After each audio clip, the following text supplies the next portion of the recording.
Trending hari ini, Kamis 1 April 2021. Yang pertama, mengungkap kemiripan surat wasiat pelaku bom di Makassar dan penyerangan Mabes Polri. Surat wasiat yang ditinggalkan terduga teroris, baik MLA di Gereja Katedral Makassar, Sulawesi Selatan maupun teroris ZA, penyerang Mabes Polri, ternyata memiliki kemiripan. Jika disimak, terdapat kemiripan isi surat kedua pelaku. Beberapa di antaranya adalah dibuka dengan permintaan maaf ke ibu, lalu berpesan kepada orang tua agar tidak meninggalkan sholat. Selanjutnya, paling mirip adalah saat menyatakan bahwa dirinya menyayangi ibunya, tapi Allah lebih menyayangi hambanya. Makanya saya tempuh jalanku sebagai jalan Nabi, Rasul Allah. Kedua pelaku juga sama-sama berpesan agar keluarganya berhenti meminjam uang dari bank karena riba. Yang kedua, hasil pertandingan pra-Piala Dunia. Hasil Spanyol vs Kosovo, La Roja menang dan puncaki klasemen grup B. Tim nasional Spanyol sukses mengamankan 3 poin saat bersua Kosovo pada kelanjutan klasifikasi Piala Dunia 2022 zona Eropa. Laga Spanyol vs Kosovo ini berlangsung di Estadio Olimpico de la Cartuja pada Kamis 1 April dini hari. Hasilnya, Spanyol selaku tuan rumah berhasil mengalahkan Kosovo dengan skor 3-1. Gol yang membawa Spanyol meraih kemenangan dicetak oleh Dani Olmo pada menit 34, Ferran Torres pada 36, dan Gerard Moreno pada menit 75. Adapun gol semata wayang untuk Kosovo tercipta melalui aksi besar Halimi pada menit ke-70. Hasil ini sekaligus mengantar Spanyol ke puncak klasemen grup B kualifikasi Piala Dunia 2022 zona Eropa. Skuad berjuluk La Roja ini kini mengoleksi 7 poin dari 3 pertandingan. Mereka mengukir 2 kemenangan dan 1 kali seri dari 3 pertandingan tersebut. Selanjutnya dari pasar saham, rekomendasi saham dan pergerakan IHSG hari ini, Kamis 1 April 2021.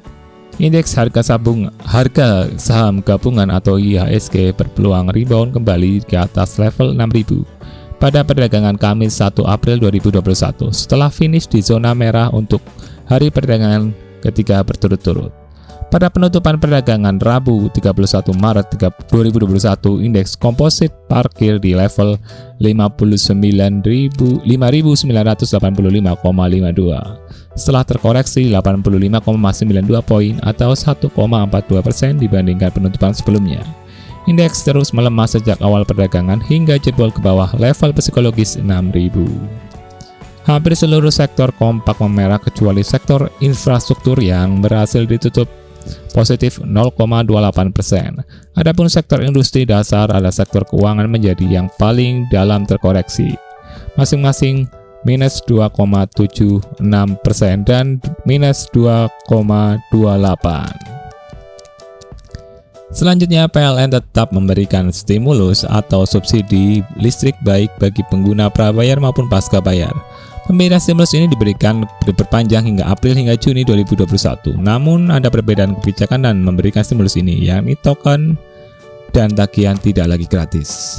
Stimulus keringanan berupa diskon tarif tenaga listrik dan pelaksanaan pembebasan biaya beban atau abodemen, serta pembebasan penerapan ketentuan rekening minimum diperpanjang pada periode triwulan 2 tahun 2021 mulai April hingga Juni 2021.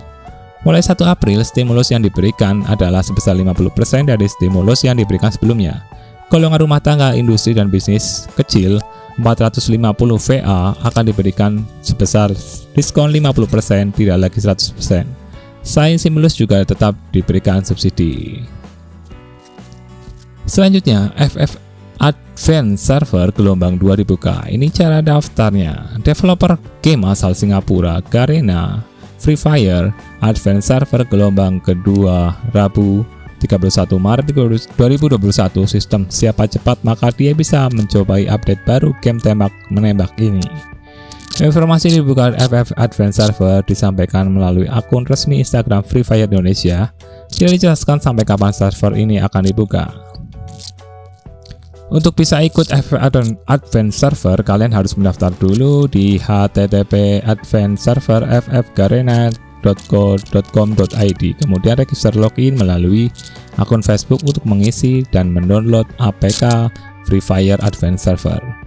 Program ini menggunakan sistem siapa cepat dia bisa memainkan. Jadi bila bisa masuk ke dalam game sebelum server ditutup dan kuota 50.000 pemain belum terpenuhi, kalian akan bisa memainkan FF Advance Server. Bila kuota sudah penuh, maka kalian harus mencoba lagi keesokan harinya. FF Advance Server merupakan sebuah program di mana para survivor dapat mencobai fitur terbaru dari yang belum dirilis oleh Free Fire. Mereka yang terpilih akan membantu menemukan dan melaporkan bug di Free Fire Advance Server dan memberikan masukan dalam fitur terbaru tersebut. Selanjutnya, GM Irene Sukandar akan melawan Gotham Chess. Pecatur Amerika Serikat bernama IM Levi Roseman alias Gotham Chess yang terkenal lewat drama duel Dewa Kipas atau Dadang Subur bakal kembali menyajikan tontonan menarik. Kini dia akan bertanding melawan GM Irene Sukandar dan bisa disaksikan melalui platform Twitch. Di Indonesia, nama platform Twitch mungkin tidak lebih dikenal dibandingkan YouTuber. Namun di luar negeri, justru Twitch lebih banyak diandalkan konten kreator sebagai tempat meraup penggemar dan kepopuleran sekaligus uang. Apa itu Twitch? Twitch adalah platform video streaming dengan model live streaming yang merupakan anak bisnis dari Amazon. Di sini konten kreator bisa melakukan streaming dan berkomunikasi langsung dengan penontonnya. Model interaksi tersebut membuat Twitch lebih populer di luar negeri. Jika konten yang ditayangkan sangat beragam dari game, ekspor, sampai dan yang paling populer.